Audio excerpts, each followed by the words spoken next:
Welcome back to the Too Old for This Shit podcast. I'm your host, Angie Sorensen. So, this month of November and December, I'm going to do something a little bit different. I am taking a break from releasing new episodes, but I am still recording in the background. And whilst I do that, I want to share some of the few earlier episodes that really left a lasting impact on me. So this week, I want to revisit episode 28 from early 2020. And this was with Shannon Higgins. It's a guest I've had the pleasure of recording 4 episodes with in the time that I've known her. And she's someone I have a lot of respect for. And despite the tough topic, she's really great at keeping her sense of humor throughout our conversation. So I really wanted to share this with you. There are some recommended reads as well that I've included in the show notes for you. Obviously, if the episode is bringing up difficult emotions for you, please reach out to a local mental health professional or trauma trained therapist or anyone that you feel would be the most suitable for you. And so, look, without further ado, please help me to go back in time and give a big, warm welcome to Shannon. Let's begin. Well, hello there, Shannon. Hi there. How are you? I'm good. Good. How are you? I'm doing great. Thank you so much for, having me on here to share this really important information. No, absolutely. Look, I just want to give you a big, big welcome and a big thank you for joining me today, because I think, like you said, it's such an important topic and it's really trending at the moment. Gaslighting and narcissism, those terms are really thrown around a lot.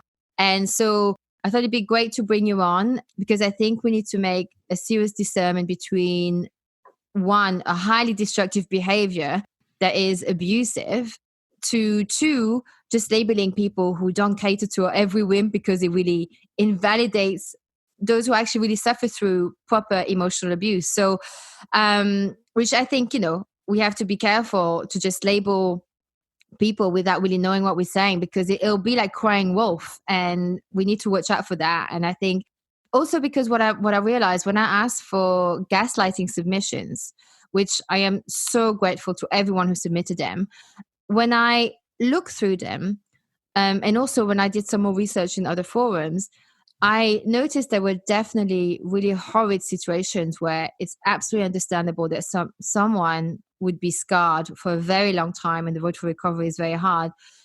But then what also surprised me is I saw submissions where people just don't really seem to have a good grasp of the reality, the context, they're in. And maybe they're just being understood. Maybe the other person was just being forgetful.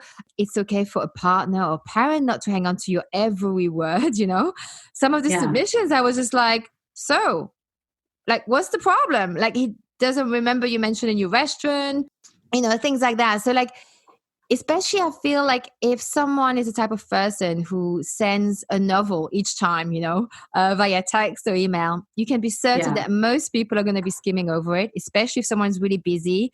They'll be in their head going, okay, what's the actual point of your message? So I can reply to this without you getting pissed off at me.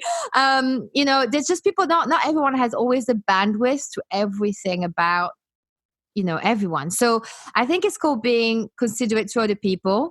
So maybe I think when people are just throwing out that term loosely, maybe in that situation they're the abusive partner, ironically enough. So I think it's very important to make, like I say, those discernment. And so before we dive into this, please, Shannon, introduce yourself, where you live and what you do. Okay. My name is Shannon Higgins, and I'm a licensed professional counselor supervisor. And I live in Plano, Texas, which is a suburb of the well-known Dallas, Texas. And I am in a private practice. Prior to being in private practice, I actually worked in the school systems, and I also worked at Genesis Women's Outreach, which is an agency, a nonprofit agency that serves people who have been in domestic violence or sexual abuse situations. Yeah. And so we worked with people who were survivors. So it didn't matter how long they had been in those relationships, or who were currently in abusive relationships. And that was my, first dose of being a therapist. So it was quite overwhelming. Yeah. But once I, got my feet wet, it became my passion. Yeah. And so that's, where my roots were planted as a therapist and how I came into the specialization. But interestingly enough, why I became a crusader is what I call it for narcissistic abuse is I actually was a victim of narcissistic abuse and well after, specializing. And I call it that I am a survivor to thriver. So I went through it personally, and I just wanted to pursue the research because it was so insidious. I had no clue what was happening until I left the relationship. Yeah. And because of that, I just had to dig my feet in and do absolutely, an immersion of research because I didn't want others to go through this. But I actually did go to marriage counseling, and I was seen as the actual instigator by the therapist. And I was put in a really dangerous situation. And so I knew that I also needed to educate mental health professionals on how to detect Yes. narcissistic abuse. Wow. Okay. Thank you for that, Shannon. So many things you said there that I just been writing things down. First of all, thank you for being so open about that because you said that you experienced the narcissistic abuse after you specialized, right? Yeah. Which shows, yeah. And thank you so much for saying that because I think what people sometimes don't understand it is how, and this is why I think it's important to make the discernment because it is so powerful that even someone who is a professional in that cannot, when you're in the situation, you can't always protect yourself and see what's going on. So yeah, so thank you for that. Mm-hmm. And two, as well, when you mentioned about the therapist, I find it's about a whole different topic. So I'm not going to get into it, but I found that sometimes if you go to therapy, whether it's like, couples therapy or family therapist, a therapist can really make things, if they don't know what they're doing, if they know, they can really save lives. And if they don't, they can really make things a lot worse. So again, that's a great point to bring about. And I was just wondering something when you were saying about it's like, I guess if I understand correctly, it was with your ex-husband, you experienced that? Yes. Yeah. Was when you said, like, when you finally got out, you kind of, because it sounded like you almost just didn't know what was going on. And is it that sense of when you are, I'm jumping ahead a bit, we're going to reel back, but is there a sense of like pure confusion when you are on the receiving end of narcissistic abuse and gaslighting? Absolutely. It is so crazy making that you don't even know what's going on. A lot of people will call it spinning, Yeah. call it, a fog. Therapists, we call it cognitive dissonance. And most of the recovery process is really trying to figure out what the hell happened. What was I going through? Yeah. And, you feel like you were completely, I just like to use the word bamboozled. And you don't know how. And a lot of my clients and myself will constantly repeat, how did I get into this mess? Yeah. Because, the women and the men are very intelligent people and they're very successful people. And they're not, what a stereotype you would think would be to get into these relationships. So that's what makes it even more puzzling. And so just like you had mentioned, that I had all this, training and I landed in a relationship like this. Yeah. So that absolutely made me stay in the relationship longer because I was like, why am I in this relationship? I should know better. What's going on? Yeah. And so the shame keeps people in these relationships longer as well. Oh, yeah. So that is part of that crazy making, the gaslighting. Yeah. And so you actually do think you're the cause. Oh, you're thinking the bad one. Absolutely. This is going to get so meaty. Okay. So before we get Yeah. into all of that, I've got this is fantastic. Can we just first, just defining some of the terms. So Yeah. can you tell us the difference between narcissism and gaslighting and what each of them mean? Yeah, absolutely. So, narcissism is actually a spectrum disorder. And there is on one side of the spectrum healthy narcissism. And then to the extreme other side, we call it the dark triad. And that's where there's criminal activity, antisocial personality disorder, psychopathy, sociopathy. And then, we call it the malignant narcissist, the Machiavellian narcissist. And so that's the pathology. So narcissism is the actual pathology. Like a serial killer would be a narcissist, for example? Yeah, they all, people who are, doing those criminal acts have a level of narcissistic behaviors. And they're usually at that level, they have narcissistic personality disorder.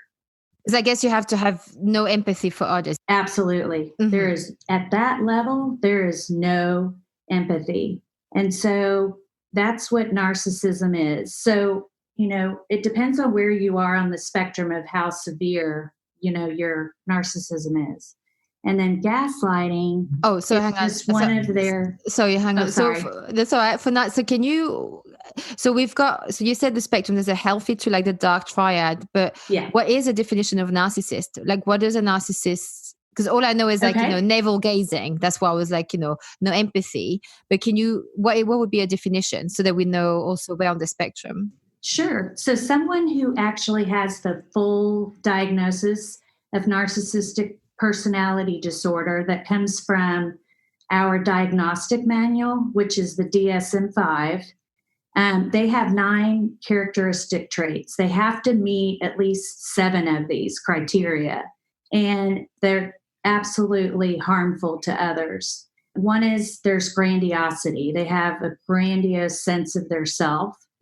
They're preoccupied with fantasies of unlimited success. They think they, have this beauty about themselves. They have all this power, brilliance. And they also believe that they're very special and that some people they should associate with and others they shouldn't be in their, circle at all. And they actually require excessive admiration. They have a huge sense of entitlement, and they're interpersonally, this is one of the most harmful parts, they're interpersonally exploitive. They lack empathy. They're envious of others, and they believe others are envious of them, actually. And they're very arrogant. And so that's the actual personality disorder. And as I said, you have that spectrum. So if you go towards the healthy narcissism, there are some people who have narcissistic traits. So they may have 1 to 4 of the criteria that I just read to you. Up to 4? Yeah. Okay. That's still healthy. Okay. Yeah. Yeah. Yeah. So that, the further you go towards healthy narcissism, the more likely there's opportunity for change and transformation. And then I guess the more they have, like once they have up to 9, like I guess 7 plus, you in the dark triad, the psychopath, the sociopath. And so, okay, so healthy narcissist. So I guess is it because you mean like it's healthy to have, I guess envision a successful future. It's healthy to, to have a little bit of envy is part of, is maybe not healthy, but it's part of human nature, showing, what it is that we desire. We can be envious of someone who has that. Is that what you mean? That's why. So the healthy narcissism, what that basically means is that we have that ability that we need to take care of ourselves, in order to survive. And so, healthy narcissism is about having that strong sense of being an individual. And then we need that ability to self-reflect and take responsibility for our actions. And so that's the healthy side. We have a full capacity for empathy. where would the person who's like someone's partner who's being narcissist, but is not obviously a serial killer, would they go into, is it like, where in the spectrum are they? Are they like in the middle, would you say? Or is So it the traits that I told you, they have like up to 4 of the criteria. That's in the middle. And then the personality, like the character disorder, is right next to that.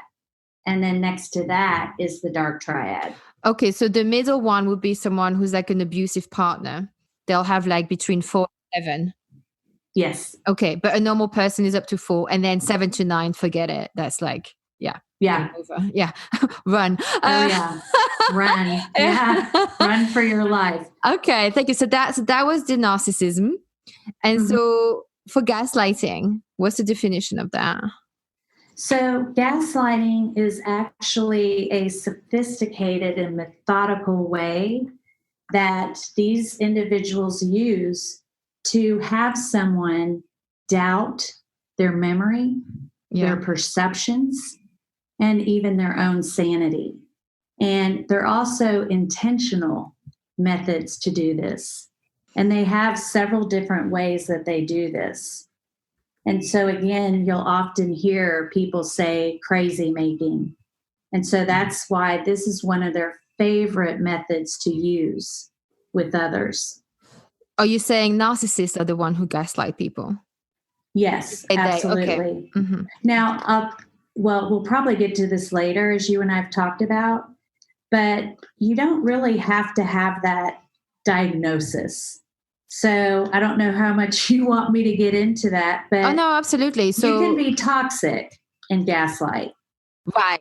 You don't have to be a narcissist. You could just Okay, I hear you. You can just be someone who's toxic, who's, kind of in the middle, like you and I talked about. Yeah. So you don't have a diagnosis, but you're a, really unhealthy person that's had a lot of chinks in your armor. You haven't done any, self-reflection, and you don't consider other people in your choices. Yeah. And I think that makes sense, because I think with the gaslighting, because I think some people gaslight out of their, not because they have a self-grandiosity, not because they're overly confident and because they think they're God's gift to this work. I think some people gaslight out of their own hurt and insecurity, and out of that, they really hurt other people. Yes. They will gaslight them. I've never witnessed it. And it's like, it took me a long time to realize that person is just hurt and it's so toxic, but they're definitely not, I wouldn't describe them as a narcissist. Okay. That makes a lot of sense. Yeah. Thank you. Sure. Okay. So that helps to already put a little bit into context, because what I want to talk about is gaslighting here in this episode. And I guess, you bet. Yeah. And so one of the reasons why I was asking you about narcissism, because a lot of the time especially in those submissions, when I'm asking people, or when I research online about gaslighting, people kept saying it's a narcissist, a narcissist, a narcissist. I'm like, not that many people can be a narcissist. So I just, I'm really scared. I'm like, I'm off to Mars. I'm getting on the space shuttle, or maybe I'm a narcissist too. Then I don't know. Yeah. So I want to know, how do people become gaslighter? And by gaslighting, like you were saying, people literally making you questioning your sanity, your memory, basically manipulating and lying, and make you think you're the crazy one. Okay. So you mentioned it was intentional. Yeah. I do want to ask, can it sometimes happen unintentionally? Sometimes people like that as a person and they don't intend to? Not really. Okay. Because then we wouldn't label it as gaslighting. Because, there are some people that just aren't good communicators, but you can have a conversation with them and you can seek clarity, and clarity will be met, Right. And so that's why gaslighting is just so deliberate. And you can really tell that difference, between that and somebody who's just not a good communicator. They may be, bitter, dysfunctional, but you can continue to try to work that out with them. You can actually have a dialogue with them. But somebody who's, toxic, who's got character disorder, they don't have the ability to dialogue. And so that's the difference. I was asking this because I was hoping that you would say yes, because I'm thinking of obviously particular people, and I was just hoping you'd say yes, because then if it's not intentional, you can look at them differently. Does that make sense? Oh, absolutely, Yeah. Angie, because that is the most popular question that I get.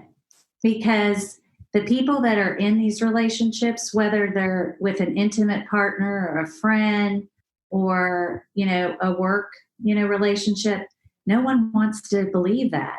I know. Because that's like one of the major disappointments. How can this person deliberately want to hurt me? I mean, do we know why and how people become gaslighter?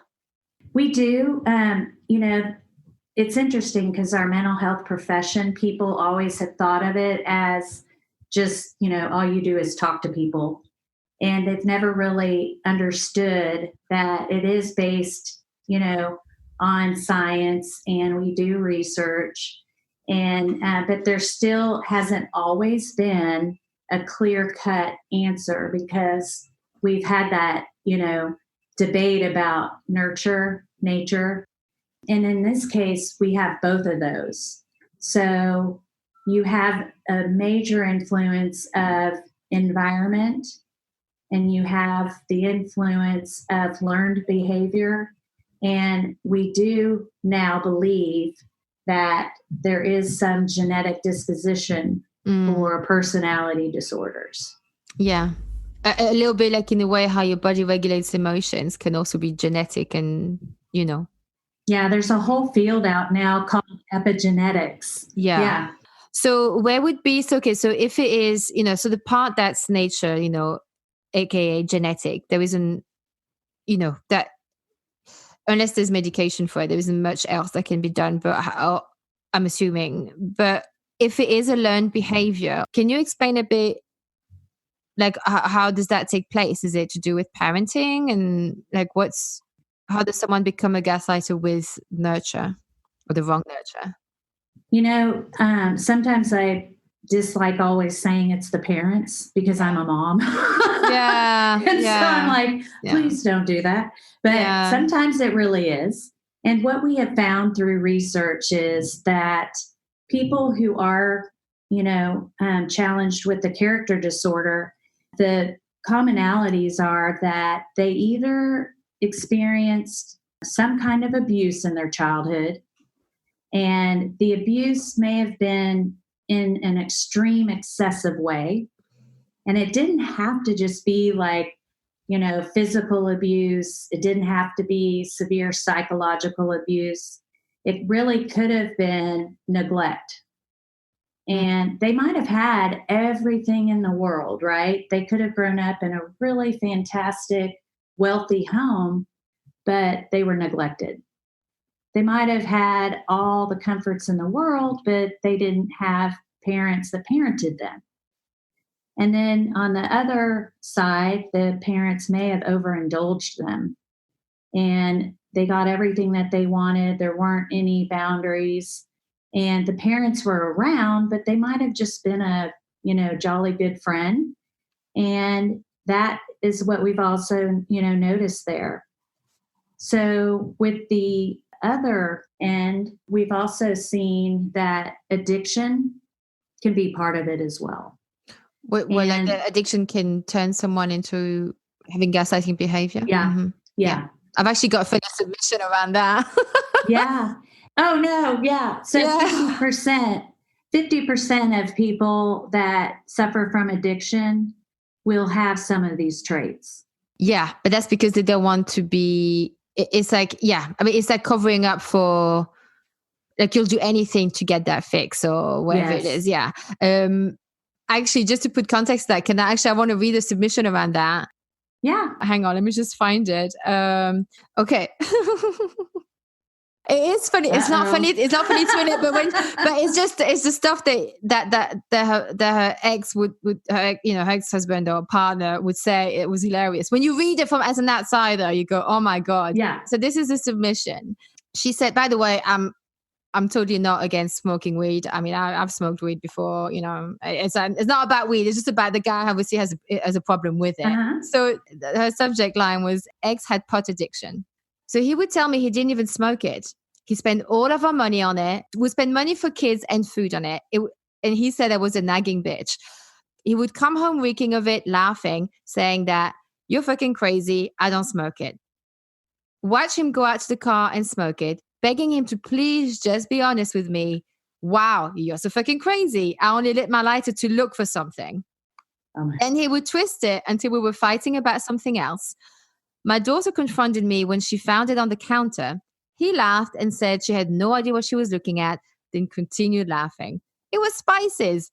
Years later, out of the blue, she said, Mom, it was marijuana. I said, I know, your dad lies.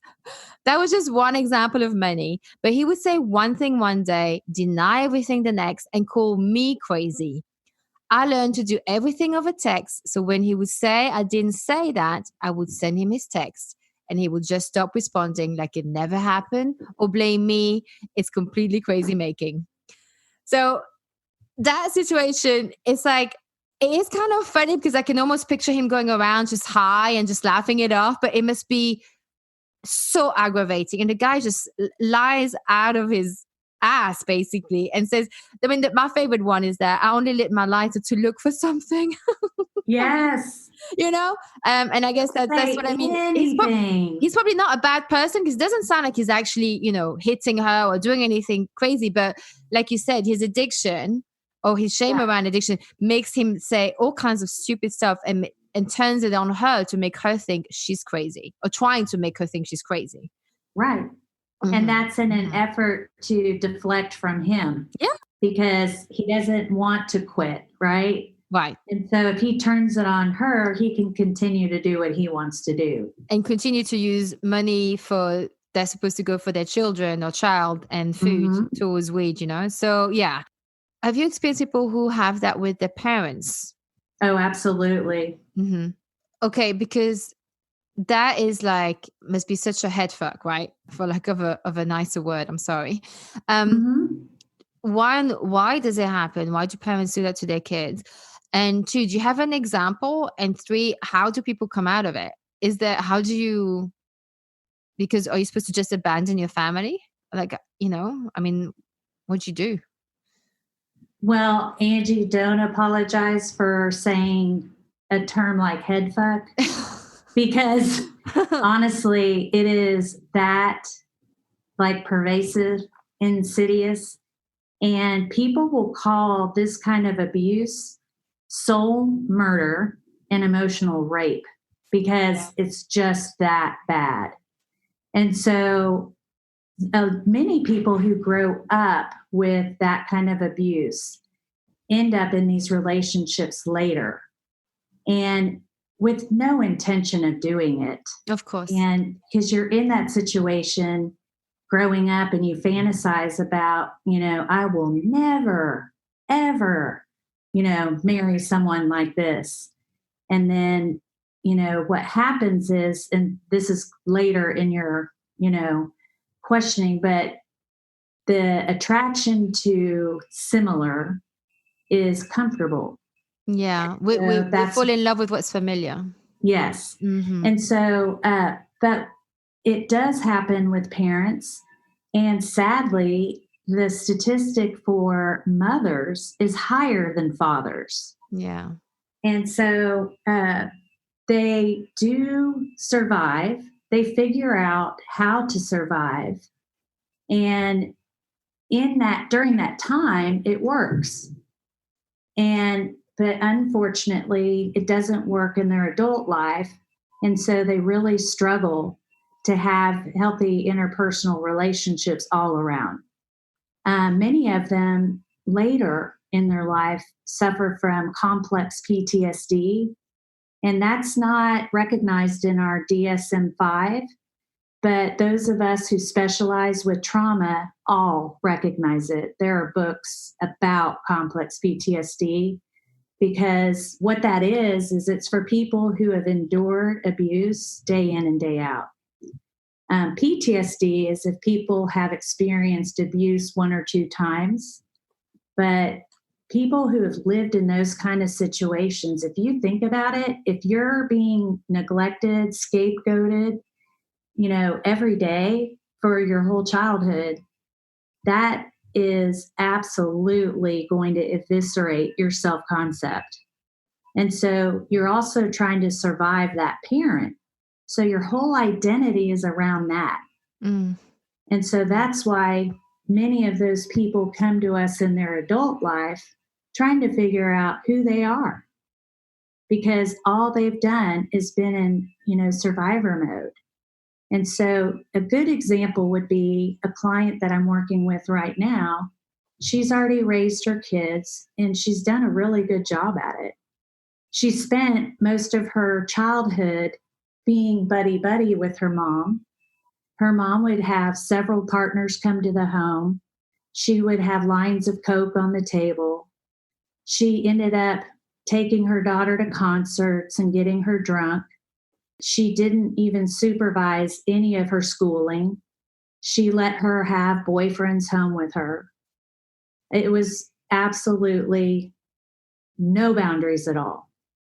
So she came to me having panic attacks, really not being able to function. She couldn't sleep.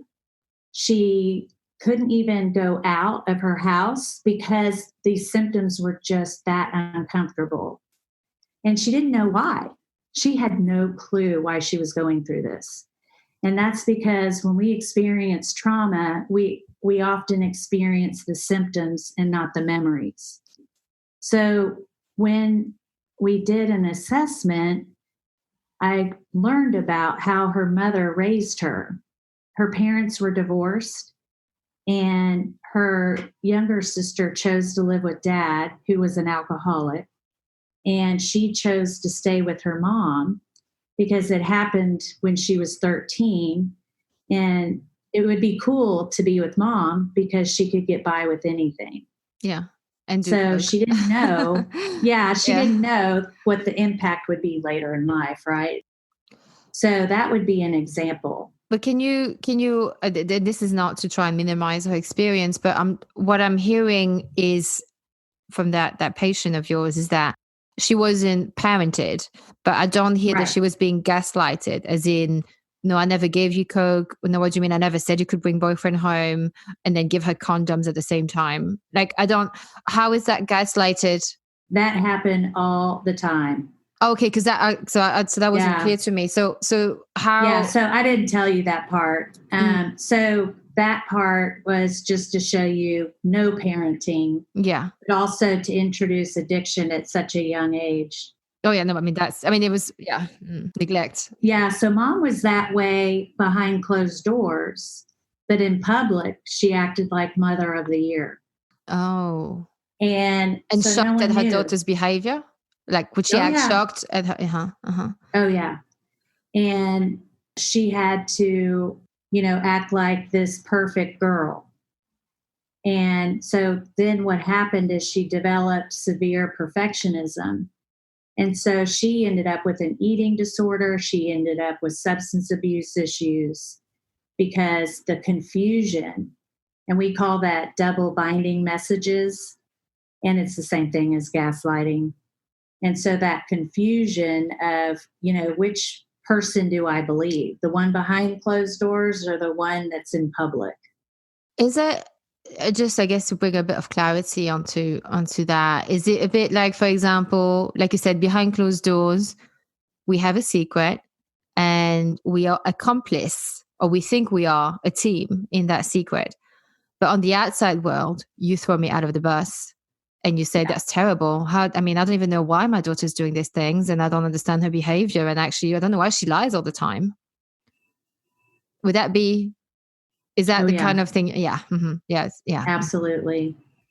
So what would be the best step forward? Because for the daughter she's now an adult and a mother herself, but are there ways to keep a relationship for her with her mother and to keep protecting herself so that she doesn't crumble her world again? Is there a way for people like that who survive gaslighting to keep a relationship with a family member? Or do people normally have to cut strings? Like what do you see? What do you normally advise? So in therapy, we don't really tell people what to do. We actually guide them, but this is something that we ask them what they want to do. And we obviously will explain you can't get healthy in a sick environment. And so in this particular situation, we do say it's okay if you do not want to interact with her, if you need to set that boundary and not have her in your life because of this behavior. She's not going to change. And we know that because of the test of time. And that every time my client interacts with her mom, she's still gaslighting her to this day.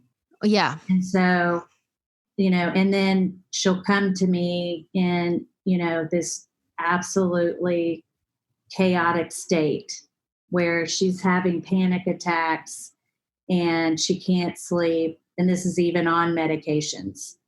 And so, however, this particular client doesn't want to do that because her mother has no support system.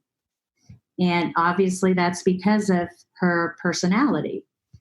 And so she has made a decision to be in her mother's life, but she has also made a decision to design boundaries the way she needs to protect herself. Yeah. Oh, I can hear that. Yes. Yeah. It's so difficult because I think, especially, I've never been married, so I don't know how it must have felt like for you, Shannon, with your ex-husband. Mm-hmm.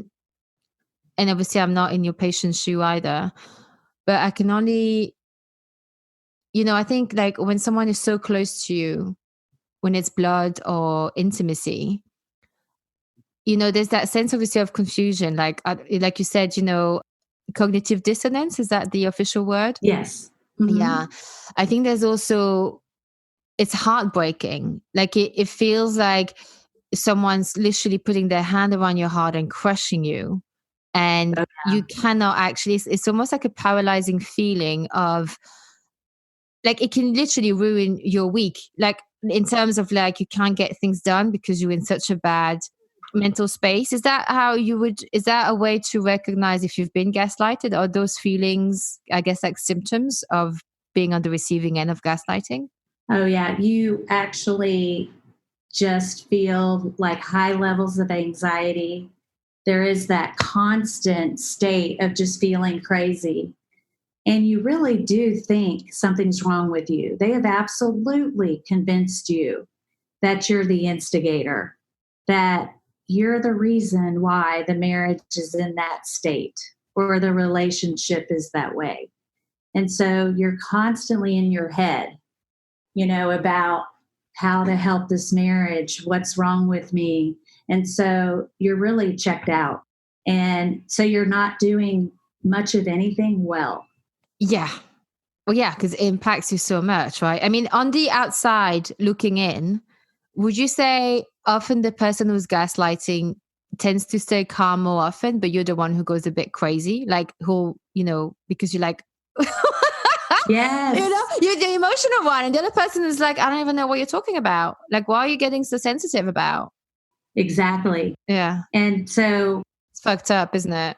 It's so messed up. Yeah. And it's so hard for other people. So, for instance, how I explained my client situation, it doesn't really sound very bad to other people. And when I was explaining certain things, what was happening in my home, it didn't sound bad at all. And some of my friends would say, well, talk to him like this, or have you done this? What about this? And so those were also, things that made me think it is my fault. So I was even being reinforced by other people unknowingly. They were just trying to help. But the way that things happen, they are just so subtle, but they're happening every single day. And so they sound so innocent to people that aren't there. So okay. So in a relationship, intimate relationship, Mm-hmm. how would you tell someone, how can they tell the signs? Because we want to avoid making the wrong assumptions that someone truly is gaslighting us. Well, there are definite, signs of while you're in it, and, some signs to look for even when you're dating.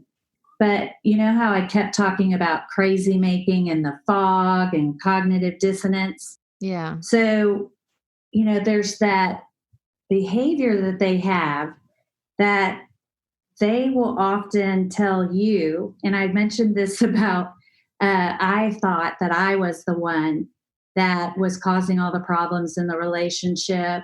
And then I had, my support system, encouraging me to talk to him differently. Yeah. So he will even say, or she, because it's almost like 50-50 men and women, but that I'm crazy. So they blame the other one. So I'll often say the one who's getting abused is the target.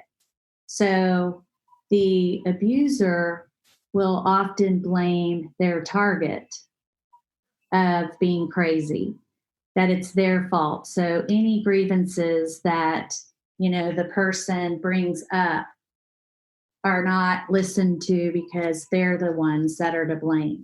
And so there's also what they do. You kind of mentioned this earlier, but they will project everything that they do onto their target. So, like the gaslighting, the manipulation, they will put everything onto their target, and that spins the target because they're like, wait a minute, those are the things you do. They also will accuse the target of being insecure when they actually do see suspecting behavior of cheating. They usually do have what we call supply. And what that is that they will have other women or other men or other interests that takes them away from being engaged and plugged into the relationship. So all of that basically operates like an affair. So when that's brought up, they will actually accuse the target of being insecure and jealous. But it's very obvious that this is what they're doing. So they Yeah. won't accept accountability. Yeah. And Oh, they yeah. will also, they'll also tell them that they're too sensitive, you're overreacting. And this is even in the face of evidence. And you kind of mentioned that in the story about the guy who was lighting the lighter. Yeah, to look for something in the car.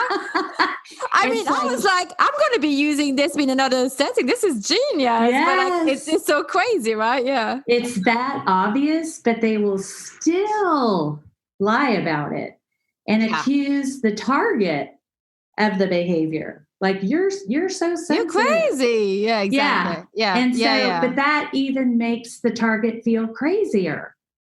Because you're like, you're trying to explain, but look. And they will defend themselves to the death. And they'll minimize their behaviors. So, and they're often horrific. And they'll just say, it was just a joke. Don't you have a sense of humor? And that is actually them trying to act like it's not abuse, but it is abuse. Actually, do you know what? I have a clap back of that stuff because I hear this a lot. When I say I hear this a lot, I've seen in forums, in submissions, all kinds of stuff where people are like, they're literally being insulted by their partner saying, you're an idiot, you ugly, you're fat. Literally, they say things like that. And then the person is like, obviously getting upset. And then the abuser is like, you're so sensitive. You know, I love you. I'm only joking. Oh, you're so stupid. And then again, another abuse, right? And I'm like, to me, it's like, well, there's a difference between teasing, which is funny on both parties. It's a difference between teasing to verbal diarrhea. And actually, it is not funny. And when someone says to you, you don't have a sense of humor, I'm like, no, honey, I got the joke. It just wasn't funny. And it's not funny because it's not even a joke, actually. You mean it. And if you don't like what you're seeing, if I'm too fat, too thin, or whatever, or ugly, there's the door. And actually, God gave you a neck is to look the other way. So, I feel really strongly about that because I hate when people are, using humor. Because I love humor. I'm an ex stand-up comic. I watch comedy all the time. And everything has a context, but things that you say on stage, things that I say, sometimes in my newsletter or website, whatever it is, it's not something that I would say to a boss, to my mother, to a lover. Like there are context, you know what I'm saying? There's a context in everything. And, I just realized something when you were saying earlier about the abuser, projecting on the target and saying, you're crazy, you're too sensitive, you're overreacting. Something clicked for me. And it was that because you mentioned earlier that we are attracting to what's familiar. We are, reliving part of our childhood through our, first wives, husbands, or long-term relationship, whatever you want to call it. And I think maybe why some people stay in these situations where for other people will be like, wait, that's crazy.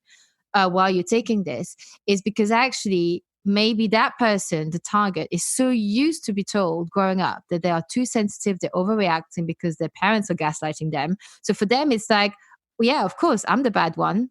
I'm always the bad one. So yeah, this makes sense. And actually, please love me. I'm going to do better. I'm so sorry. I'm so sorry that I angered you, or that I thought that you were smoking weed in the car and using all our kids' allowance for it. I'm really, really sorry. And I'm sorry I saw you like your doobie. Yeah. I'm sorry. Do you think that's what's going on psychologically? In many cases, it is. And there's a Dr. Ross Rosenberg. He created the concept and wrote a book titled The Human Magnet Syndrome. And that's exactly what he's describing, that, we're going to gravitate to what's familiar. And so, and you had mentioned the codependent and the narcissist. Yeah. Actually, they both take care of each other's childhood wounds, their dysfunctions. Yeah. And for those who don't know what we're talking about, it's just because I did that. The question was if people with narcissist tendencies or people who gaslight attract people with codependent tendencies. It's something I heard someone say. So that's what you're referring to? Is that what Yes. And so for many, that is the case. But in fact, like I had said earlier, they look for people who will make them look good.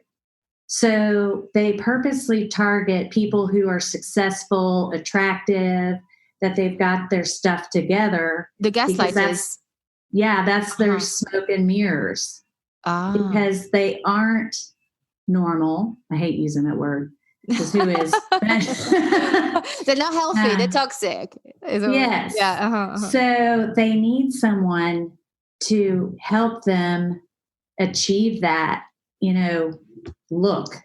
And so it's not always the case. And everybody has, a level of codependence. But truly what happens by being in this relationship is it creates an excessive amount of codependence biochemically because of that crazy making. Do you mean because people get they start to doubt themselves so much they cannot possibly leave the relationship because they need that relationship to be whole first? Yeah, so there's a cycle of abuse that happens, and it, how if it's a cycle, it's going around in circles, and it's happening so intensely and so often that it actually changes someone's biochemistry. And so they actually have this addiction, and we call it trauma bonding or Stockholm syndrome to their abuser. And so that's then another reason why they stay. And so that eventually happens anyway if they weren't to begin with. So you can actually become, you may not have been a typical, I guess what you'd say, textbook target in the past, but you meet the wrong person at the right time in your life where you may be in a bad spot or whatever, and then things spout around. Maybe the chemistry is amazing. I mean, usually, the sex would be amazing to stay that way. Maybe, whatever, something's keeping you there. And effectively, if you stay in something so unhealthy for too long, it will change some of your biochemical pathway so that you actually become addicted. You can't leave that person. Is that what you're saying? Yeah, absolutely. And so it can take people up to 7 times to leave the relationship. Yeah. Yeah. And so when people say, I would just leave, why do they stay? Well, there's a scientific answer for that. So that becomes one of my biggest pet peeves. And I was like, do you have time? Because I have a long answer for you. I mean, that's the thing is I understand. I mean, I used to understand, why people stayed in toxic relationship if it's especially if they've been in a particular, especially if their upbringing was in a particular way. And again, like you said, it's not always in the obvious ways, Yeah. So, people are very fooled by smoking mirrors. But I didn't realize that those things could also happen to people who haven't got those bad association. Yeah, absolutely. And that's not common information. So, most people don't know that. And so that's why it takes, professional help or investigating it to understand that. And, because really from the outside, it does look easy to leave. And when you hear what's happening, you would say, why don't, you just leave? So it does take, researching or understanding, from a professional that it's much more complicated than that. Yeah. Oh yeah. It's complex. I mean, even I didn't realize actually the breadth of what it is, until like, you pointed out a few things here today. I was just wondering, would you mind if I like to read a few submissions that I received around gaslighting and get your opinion on it? Because some of them I don't think are. No, I would love that. Gaslighting, yeah. And then we can go back into the question. I think it'd be nice just to sort of jazz it up a little bit. So with real life examples. And that helps people relate, Yes, exactly. So I'm going to read you one. I'm not going to tell you what my opinion is. Okay. Yeah. And then you tell me if that's gaslighting or not. Now, again, like the other one with the weed addiction, they're not my words. Sometimes I find it hard to read, but I'm just going to read out exactly how it was submitted. Okay. So, okay. And by the way, thank you so much for submitting this. So here goes. So I met this guy. He was so nice.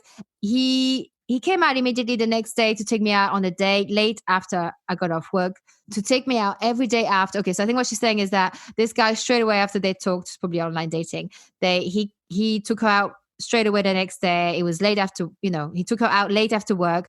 And then from there, he took her out every day after that. We ended up being sexual, then started using title, which I think she means like, boyfriend, girlfriend. Then within the week, he said that he loved me. A month went by, bought me a car. Then he went back home to his home state where he asked me and my kids to move over.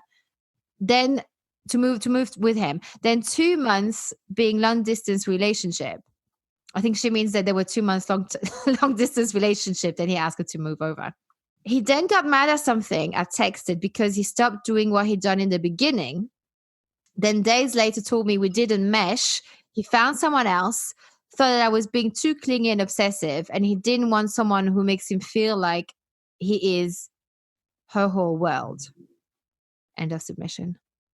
So I didn't do it very much justice. Like that was really, I couldn't read it out. But what are your thoughts on that? Did it make sense? Did it even make sense? Actually, it did. Okay. Because that's kind of how it is when you read someone else's work. So I really got it. And that is a classic case. And I'll tell you why. Because... See, I thought it wasn't, but I'll tell you why. Okay, interesting. No. Go on.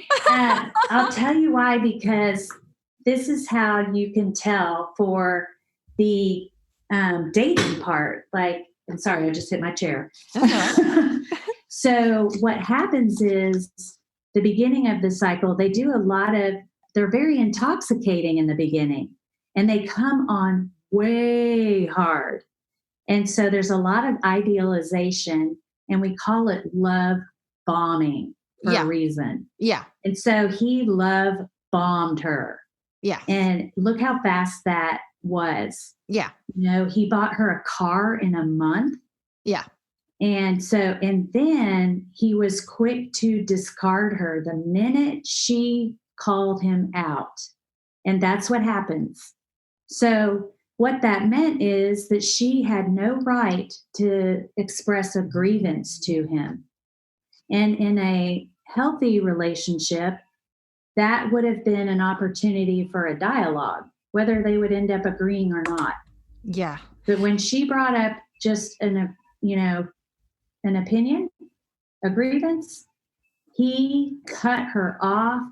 He actually said that she was, what was it, too much? Oh, yeah. She was clingy and obsessive and didn't want someone to make him feel like he was her whole world. Okay. Yeah. That is what he was doing, right? Yeah, So there's the projection.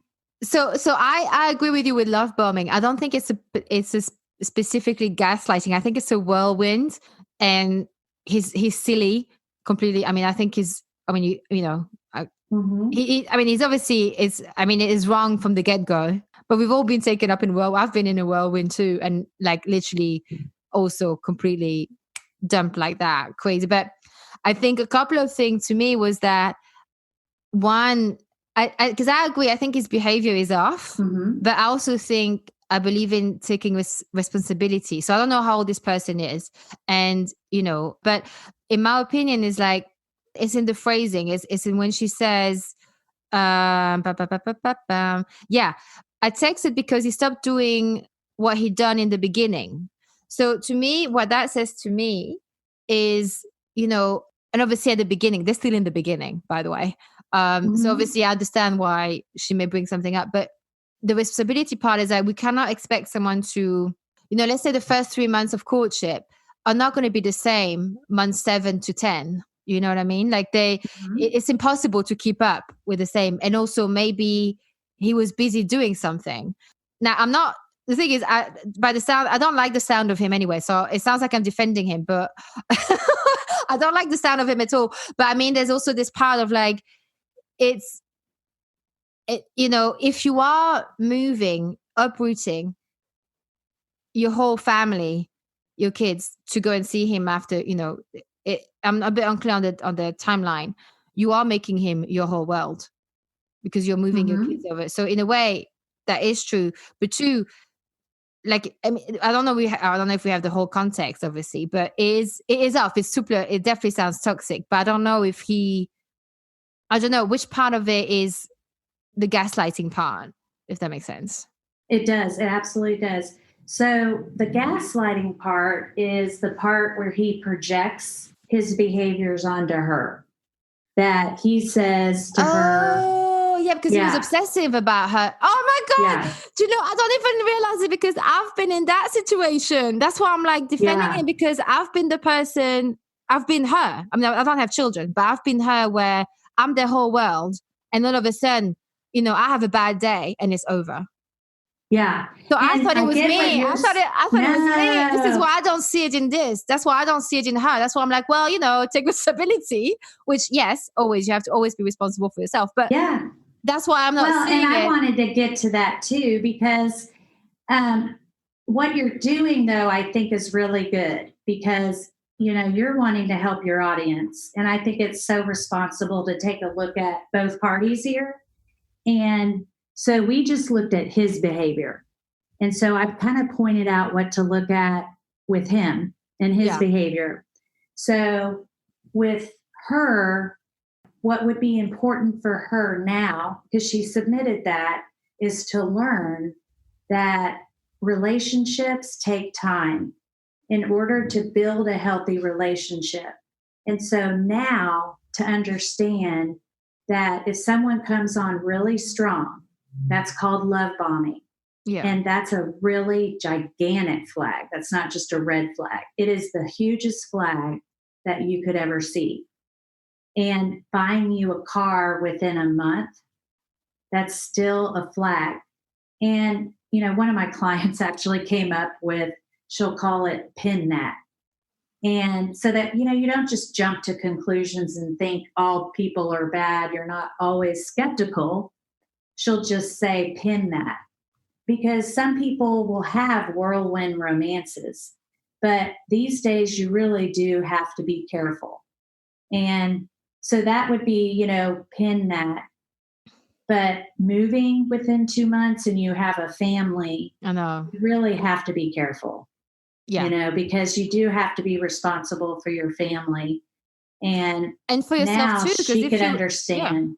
yeah. Yeah, now she could, this is a hindsight thing. Mm. But that's that why these, men, and there's even women that do this, they're so intoxicating and they act like the perfect date. And so that's how people get sucked into these relationships. It's funny because I remember after my, this whirlwind, it was in 2012. But the thing was that I remember I was really wary after that of anyone who was coming on too strong. But at the same time, I was like, I did not want to dismiss it to other people who around me. There was a couple of friends who were having whirlwind, who, by the way, one of them is married, 2 kids. I mean, it wasn't without problem. Yeah. So it is possible, right? It is possible. And also, because I wrote down, like, there's Coco and Ice. I think she moved over to him. I don't know if you know, but Coco and I used to have like this show, right? And she moved over a month in, I think. A month in, she moved over with him. And they're like, I haven't seen the show in years, but when I was used to watch it all the time, I was like, they're the cutest thing. They're so in love, And so sometimes it does work. Yeah. Okay, so I'll read you another one. Again, I'm not going to tell you what I think. Okay. Okay. I love it. Mm-hmm. So my ex used to say he was taking XYZ out of the account to pay bills, tell me the bills were paid, said utility will get shut off, and he would swear to me up and down he paid it, and the company was mistaken. He used to hide my own stuff from me, fave earrings or jewelry, and act like he had no idea where it could be. Had full-on gossip conversations with me about friends of mine, about how I can't trust them, and in the same day would be on the phone with them, telling them he was worried about me and my friendship with them because I'd been bad-mouthing them all day. Okay, that's definitely gaslighting. You don't want to go first? To me, I wrote down next to it, death or gas. Like I would call it gas. Definitely gaslighting. I mean, that is so disgusting. Yeah, isn't that just weird? So disgusting. So fucking disgusting. Yeah. That would be, the total spinning. Mm-hmm. Yeah. Yeah. What the hell? Yeah. That's my clinical opinion. What the hell? Yeah. What the hell? Well, exactly. And I think, I think it happens a lot more than we think. That particular scenario. This is not the first time I hear something like this. I think it may be a little bit of a relief for, I don't know your marital status, but like I'm single. I'm not really dating at the moment. And it's like, but I'm like, maybe it's a relief. Like just because people are in a partnership does not mean they're happy. I know, right? And often we want what we don't have. Yes. So we've got to be careful what you wish for. Yes. All right. So we have to be specific when we write down what we want. So I'll read you another one. Okay. So my husband gaslights a lot. I know I've told him things, not even necessarily important things, random tidbits of info. Then when I refer to them at a later date, he denies all knowledge. Example, a new Indian/Turkish kebab restaurant opened up in town. I messaged him the link on Facebook Messenger. I tagged him in the post. I had a conversation with him about it, how it was a strange combination, but we both love kebabs, so we'll have to try it. 2 weeks later, me, hey, shall we try that new Indian place? Him, what new Indian place? I showed him the messages and he continued to swear black and blue we had never had a conversation and he hadn't seen those messages. End of the submission. What do you think? Oh, that's innocent. Thank you. That's totally innocent. Thank you. People are so busy now and we are flooded by email and social media. And Facebook is the worst. How are you going to see like a post that you tagged in? Oh, yeah. I mean, it's insanity just by how much we're flooded. So our memory in that context that's not gaslighting. Yeah. And she says he gaslights a lot. I feel sorry for him because she's, I mean, I'm so sorry. Thank you for the submission, but come on now. Like it sounds like a little that you may, honestly, not even with friends, do I expect them to remember every single text I've sent them. No. I don't expect it. I'm like, okay, well, it was a restaurant. And also she says Indian place. She didn't say Indian Turkish kebab. I mean, I don't know. I mean, even I was like, is that the same one? Oh, yeah. I mean, It Well, just and what she's does it doing matter? I is, mean, well, and what she can learn from that is how important it is for her to circle back with him because yeah. he has a poor memory that, he also, it sounds like, doesn't do active listening. And most people don't. And I hate to say that. Yeah. I mean, I've even been at a continuing education with a bunch of therapists, and we have to do active listening, and we're horrible at it. Yeah. So, and that's most of our job. So, that in that case, it just sounds like she needs to get that he's not a good listener. And so she needs to circle back with him. Yeah. So I have another submission here. So, okay. Again, I'm not telling you what I think. Okay. This one. To this day, I couldn't give you specifics. That's how fucked up it was. But I landed up wishing I had a camera following us, and I also used to press record on my phone sometimes, just because I was always in complete shock with the way things went down, and denied and turned around. Or we would have complete conversations, and 2 minutes later, he acted like he knew nothing about what we had just discussed. Or we agreed to something, and 1 minute later, he would do the exact opposite. I did go a little insane and completely lost myself. So she wasn't very specific, but I'll No. tell you one thing as a therapist. If someone says to me, I did go insane and I lost myself, then I really want to pay attention to that. Yes. And I really am going to pay good attention to that. And I am going to suspect very strongly that that is gaslighting Yes. because she is saying that quickly after a conversation, he's denying that it happened. Mm-hmm. And that would be gaslighting. Yeah, I think the part for me where I'm like, yeah, that to me, there's definitely something very toxic there is because is the feeling she has. That to me, Yeah. that's telling. Sometimes you can express it, you don't even know where to begin. But it's Yes. when someone tells you, I find actually that's something I meant to ask you. Do you think that well, I guess especially when it's a parent doing it, because just the history is so long, that the person who've known you the longest in your life, but Yeah. also maybe with a partner. Do you think that sometimes there's almost a bit of amnesia going on where you're like, you don't really, it's like, I mean, I don't know. I don't remember. Did we talk about this? Is there a bit of amnesia sometime going on? We actually have a term for that, and we do call it abuse amnesia. And it's because it happens a lot. And again, it has to do with that cognitive dissonance. You end up being in this constant state of self doubt and confusion because of the gaslighting. It happens almost daily to tell you the truth in these relationships. And so that's why you end up having abuse amnesia. Yeah. So this particular audience member wrote that she records and documents. And that's what we encourage people to do if they choose to stay in that relationship or they're not wanting to leave their job, or if it's a parent, we do recommend that as something to protect themselves. Yeah. Yeah. Let me just see here. Sorry, this is, I'm just like, it's, I'm a little bit gobsmacked. I think there's a lot of things. It's making me think a lot. I tell you, there is yeah. So much information on this. Yeah.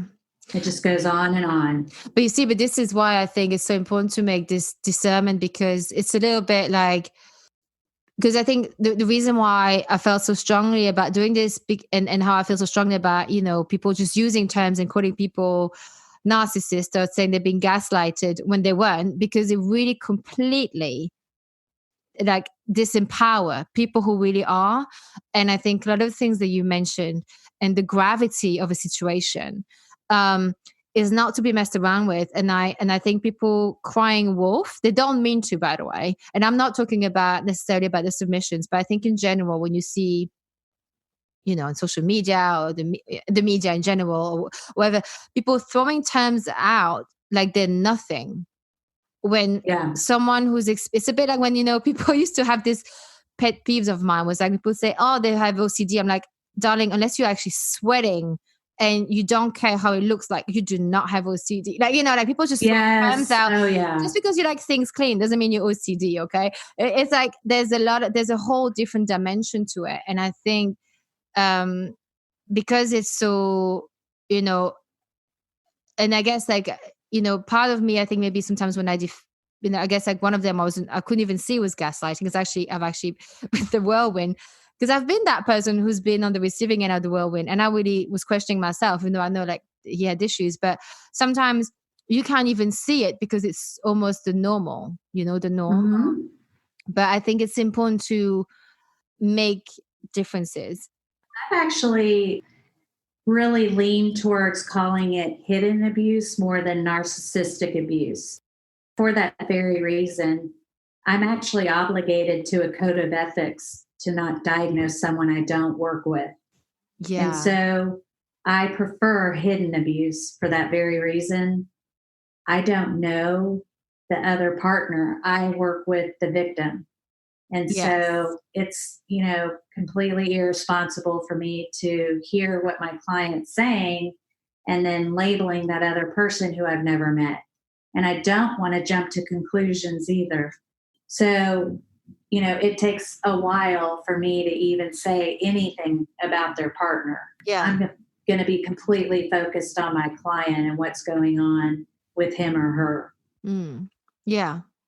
So what I'd like to do now is just do a couple of discernment in terms of like, someone who's a secure person versus a pushover, compassionate versus cuddling, those kind of like what can be healthy to like being, toxic and becoming a target. So I want to do that. And then I want to then finish up with like, what are the next steps? If someone who's listening to this recognize that they're in a situation like this, so they are, suffering from multiple PTSD or being gaslighted and so on, what are the next steps so that we can, help them like that? So, so what I'd like to ask you, how would you define the line between a secure person, with a healthy confidence and, oh, do you know what? Actually, I know the answer now. Okay. Because you said share with me. Basically, my question originally was, what are the lines between a secure person who is not a pushover and someone who gaslights you? So the reason why my question was this is because, of some of the submissions where I'm sure actually the guy, he didn't do nothing wrong. You basically so actually the difference is a secure person is not going to like project everything and target you and tell you you're stupid and insecure. Mm-hmm. They'll just say, look, in my opinion, they'll just say, look, I'm sorry. Obviously, I don't mean to upset you. That's not what I meant. But this is where I stand. And this is why I think, this is why I think I'm right. But, let's talk about this. Yeah. And, some of the really big flags that are going to be obvious even up front and throughout are some people have called them mantrums. Say that again. A what? Mantrums. What's Can you that? hear that? No. How'd you spell that? A grown man having a tantrum. Oh, mantrum. Yeah. And listen, they have their own periods as well, Yes. Not just us. And so, and I don't want to sound like, just targeting men. No. But because I don't know if they say woman trum, but you have a grown person that, and this obviously is for men and women, that is, you're having to tell them the golden rule. Treat others as you want to be treated over and over again. And that is just a huge sign that you're with somebody, who is toxic. And as far as, keeping yourself from being a target, the biggest thing people can do is I'd like to tell my clients, when you're dating, remember, we like to use slogans in therapy so that they are memorable. Yeah. But I always say slow to grow. So take your time in the relationship because the true personality doesn't really come fully out until later. Yeah. Yeah. And so it's so important to take time, but to always have boundaries and don't, do what you think they want you to do. Just be yourself. And, often people, when they're dating, they don't want to say or do something because they're afraid of what the other person will do. Mm-hmm. And that's the worst thing you can do. That's actually a good thing because that's process of elimination. Yeah. But you know what? Absolutely. And I think also that if you really like someone, or if someone really likes you, they don't want to scare you away. They're gonna try and reel it in a little bit. Mm-hmm. No, they're not gonna try and come full force, because I'm not saying it doesn't, like we said, like sometimes whirlwind does work out, if you hit the jackpot. But most case scenario, everybody knows that if you say I love you after 2 weeks or 3 weeks, most people are gonna think you're crazy a little bit. I mean, Yeah. not quote unquote crazy diagnosed, but they're going to think that's a lot. I mean, that's a lot of love to be taking in there. And Yes. so actually someone I think who actually really likes you, they may be, and that's men or women, they may be a little bit more shy about it. You may not completely always know. And like you said, slow to grow. And they also want to see, I think that's maybe a way of seeing someone is healthy. They want to check for themselves that they're actually giving their love to someone that's worthy of them. That's, Absolutely. worthy may be the wrong way, but that you have to qualify someone. It's like a job interview. You qualify, you're going to do your best and you're going to show up, but the commitment comes later. Yeah. Right. And I like that you said that because what I've noticed too is that people have a double standard and they have these expectations of the other person that they're not willing to meet themselves. Mm. And, reciprocity is one of the most important things in any kind of relationship. And so, we teach mutual respect in therapy, in Yes. order to Yeah. have good relationships. But interestingly, this is based on something you were saying earlier. I'm just thinking about this now, and I don't want to forget it. But so sorry if it's coming out of our time, but when we were talking about those scenarios where the woman, she expressed something that she wasn't happy with, and bam, it was game over. Mm-hmm. I wonder if those dynamics, and maybe also other dynamics where someone finds it hard to express what they want and need. I wonder if that also sometimes can be because they've been so used to every time they've done it, they was just thrown back in their face, like as if they're not used to have. They used to either be neglected, overlooked, whether it's when they were growing up, and so that side of them that's not used to putting their foot down without fear of being abandoned, that also enables a toxic dynamic, and it enables people who are naturally gaslighter, and they'll get targeted more. Oh my gosh. I'm so glad you just said that, Angie, because I don't think we said that anywhere in this. And that is like the best point you could make because that is how somebody would kind of get stuck into this relationship Yeah. and how they would kind of be a chameleon is that they are so accustomed to not having a voice and that there's how I said earlier that in their childhood their identity was around surviving whatever parent was the abuser. Yeah. And so that's what would happen here in their adult relationships. So that is a really good point that they are like innately accustomed to molding into whatever they need to. It's familiarity. So unfortunately, they're malleable and they shouldn't be. Yeah. And so how do you, okay, so let's jump right into like, how do we help ourselves? How do we fix this? Because, we want to, there's a life to be lived, there's love to be had. There's wonderful people out there, I mean, we've got to believe it. Oh yeah. And there are wonderful people out there. But I think I'm going to ask this in two layers, because one is, if someone recognizes themselves in this and they want to break that circle, one is, it's very well to be told, okay, what do we do? But two, how do we also learn to, and I say we, I mean people, humans in general, learn to be attracted to what's healthy? Because that's going to be such a different phenomenon, and it's going to feel weird and icky at first. So how do we help ourselves, and how do we learn to know what's good for us? Learn to love what's good for us. Yeah, I mean, and that's a great point.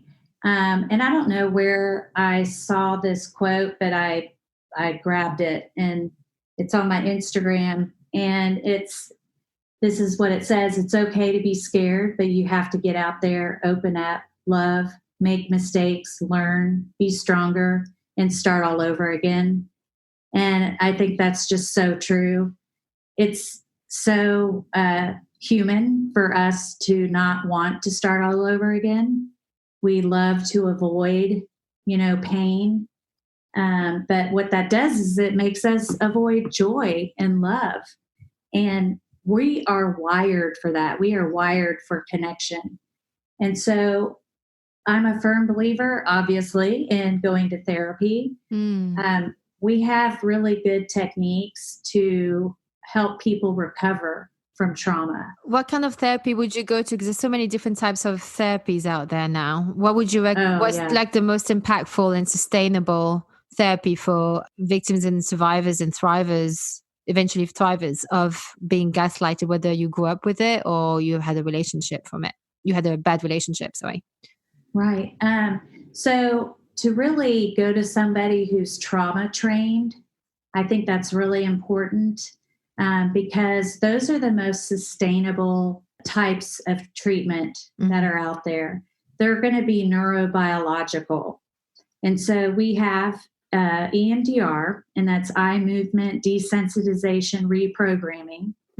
And that is a very incredible trauma treatment that desensitizes the traumas that one has endured, whether past or present. And it goes to whatever traumas are there. It allows your brain to heal itself.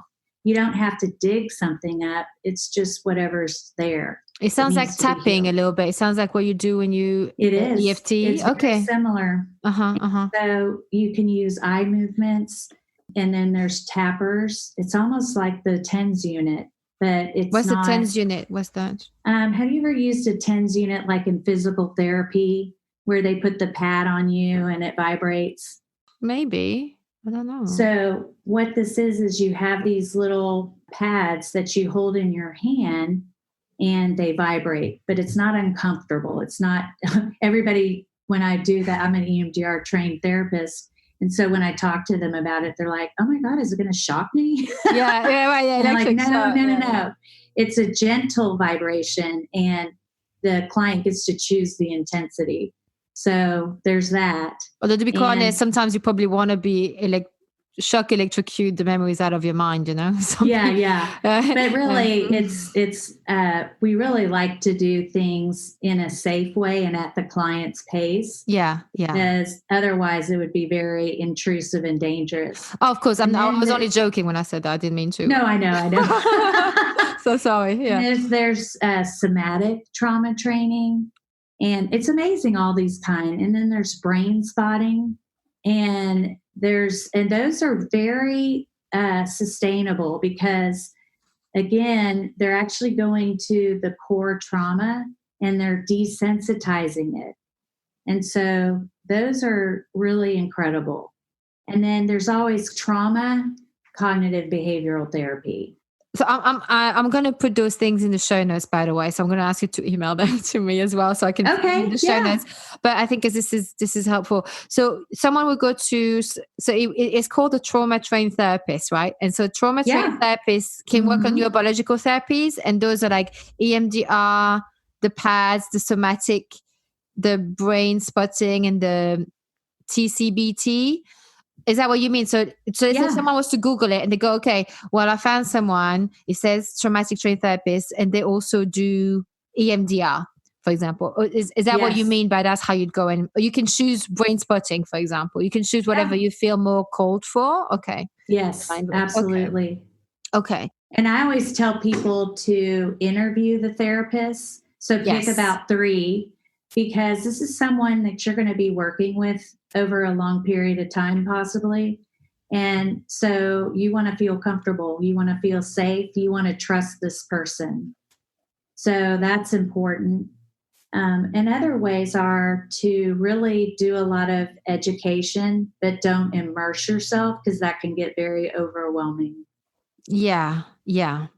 It's a bit like when people do over testing, like, like, because I'm a health coach. So sometimes people, they come to me and they want to test for everything. And I'm like, why? And Yeah. I don't actually give out tests, but they'll say, oh, I want to test. I'm like, actually, sometimes, because I've been that person. And sometimes if you dig too deep, when you then have all these results and you take them to someone who doesn't know how to read tests properly, and that's even people who are qualified, because that's the thing, is how to make a diagnosis from it, or how to read those is a different thing. Same with X-ray. Hmm. You can teach someone to take an X-ray, but can they read the X-ray? That's the discernment between an amazing person and someone who just learned it. So sometimes you, like you said, like you can, I think same thing with that testing, you can just go and look for too many things and you'll find one thing and it sounds like a problem when it's not, because it's taken out of context. So I think maybe also if we Google too much, we can go crazy, right? Right. Yeah. And be like, oh Oh, my God. absolutely. Yeah. And we can traumatize ourselves almost.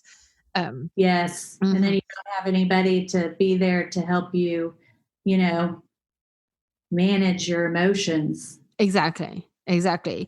So that's, the first is okay. So the therapy, and the second part of the question is, how would you, so let's say if you come out of a relationship, you've been gaslighted or you've had, hidden abuse, and Hmm. let's say that's been your pattern your whole life, or most of your life, for example, too.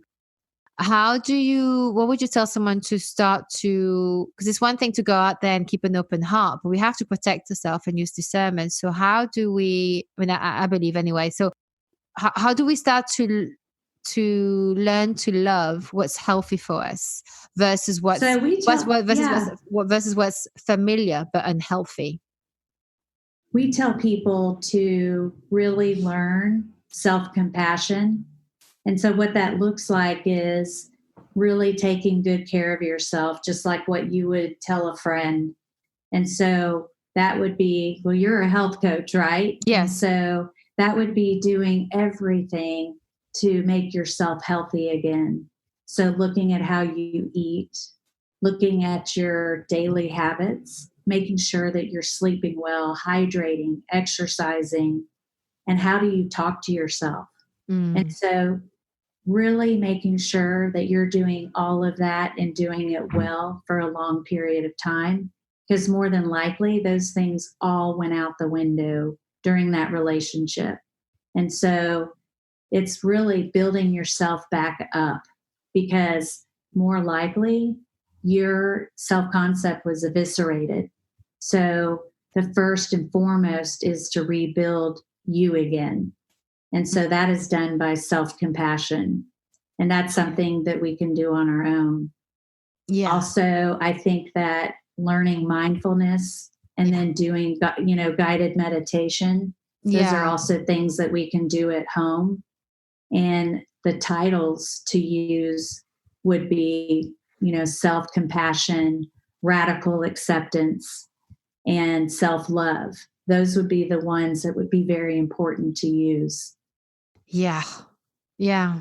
Yeah, absolutely. I think, yeah, because I think, therapy is not accessible to everyone. It could just be because of geography, or sometimes it's finance, most of the time will be finance, Yes. So I think like all the things you said I like that, because I think it's also sending out a message, not just to yourself, but to the world outside. And once you start looking after yourself, it shows, people how you want to be treated, Oh, absolutely. or what you like said, because if you don't do that for yourself, it sends out a different message. It doesn't justify people's action, but until you see what abuse looks like, you cannot, once you've seen it, you can't, it's really hard to unsee it, right?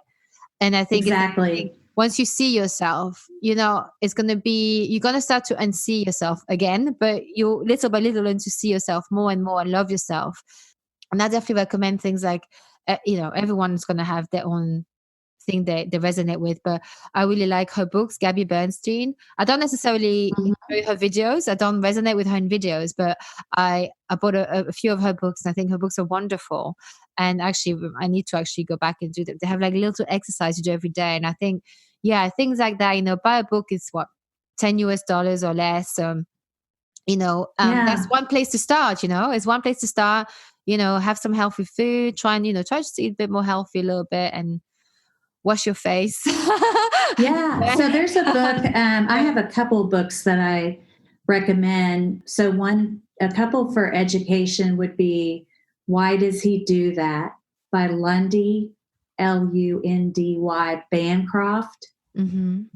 And then Shannon Thomas wrote Healing from Hidden Abuse. And Jackson McKenzie wrote a book, Whole Again, WHOLE. Oh, I love that word. That's, whole again. Isn't it awesome? Yes. So I use that for my women's group. And that's something else that they can do.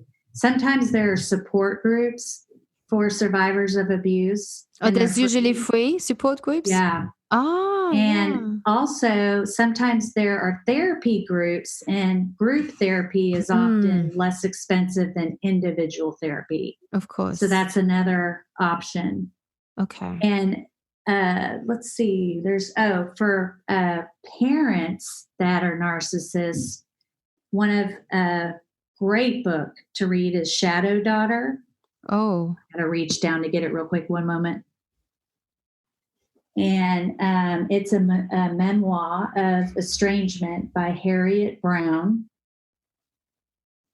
So that's called Shadow Daughter. That's for those who've experienced gaslighting by a parent. From a parent. Because I was going to ask you, there may be some different books for family gaslighting and then partner related. Yeah. Yes. Yeah. Yeah. I'm going to ask you the two rounding up questions I ask all my guests. What would you say to your 18-year-old self? That's so good. So what I would say to my 18-year-old self is, you are amazing the way that you are. You're strong. You're beautiful. You're courageous. You're smart. And stay you. Yeah. That's really nice. And the second one is, what do you not put up with anymore? Oh, I love that too. Toothpaste in the sink. No, just kidding. Yeah. That is annoying, though. That is annoying. Yeah. Okay, so it starts with the little things. Yeah, right. Yeah. So I really don't like intolerance, right? But I don't put up with people who are very judgmental. And I don't react to it with anger. But what I do is I just know that I need to put up some boundaries.